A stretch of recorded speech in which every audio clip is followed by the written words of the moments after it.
আমাদের আজকের রেসিপি খাঁটি বাঙাল বরিশালের দই ইলিশ।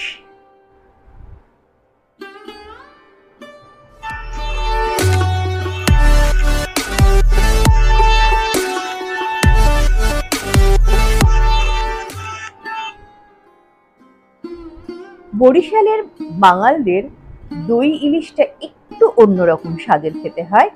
তাই প্রথমেই আমি মাছগুলোকে ভালো করে ধুয়ে নিয়েছি।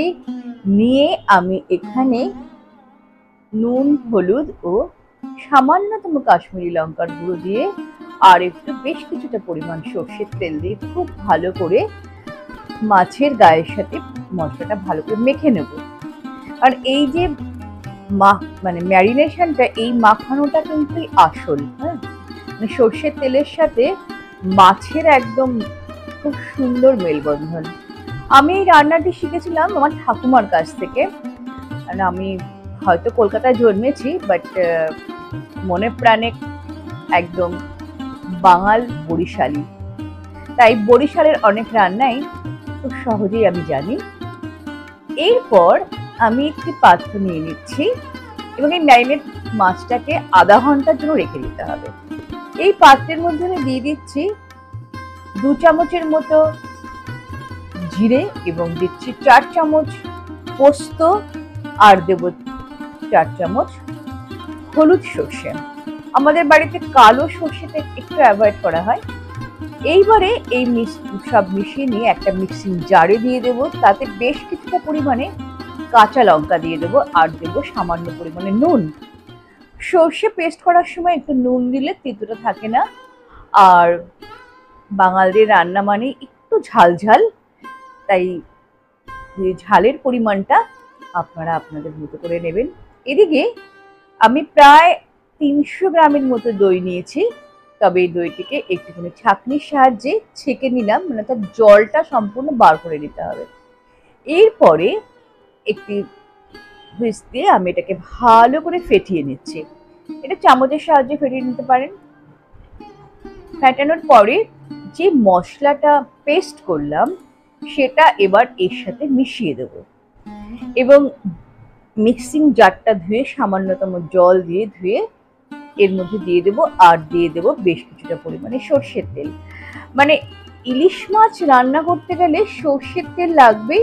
অর্থাৎ মানে ইলিশ আর সর্ষে হচ্ছে গিয়ে একটা অদ্ভুত মেলবন্ধন, অদ্ভুত একটা যেন বন্ধন রয়েছে। তাই এগুলো কোনোটাই কিন্তু স্কিপ করা যাবে না। এবারে এটাকে ভালো করে মাখিয়ে নিয়ে সামান্যতম জল দিয়েছি, দেখতেই পাচ্ছেন। এটাকে ভালো করে জলের সাথে এটা পুরো মাখিয়ে নিতে হবে। নেওয়ার পর যে টিফিন কারিতে আমি এটা ভাপাবো সেই টিফিন কারির মধ্যে আমি বেশ কিছুটা পরিমাণে মশলা নিয়ে নিলাম। নিয়ে এবারে আমি মাছগুলোকে সুন্দর করে সাজিয়ে দেবো।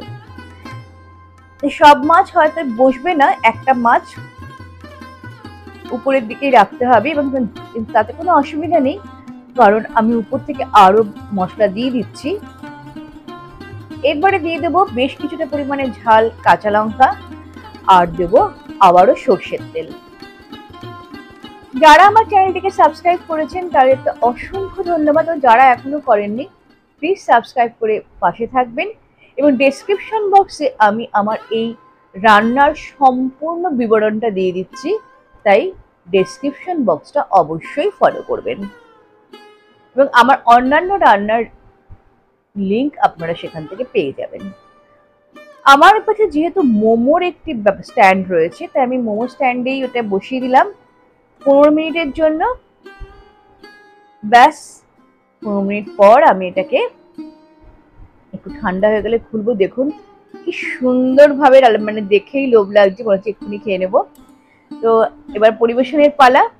তাহলে ঠিক এইভাবে আপনারা বাড়িতে দই ইলিশ বানাবেন। আমাকে জানাতে ভুলবেন না কেমন হয়েছে।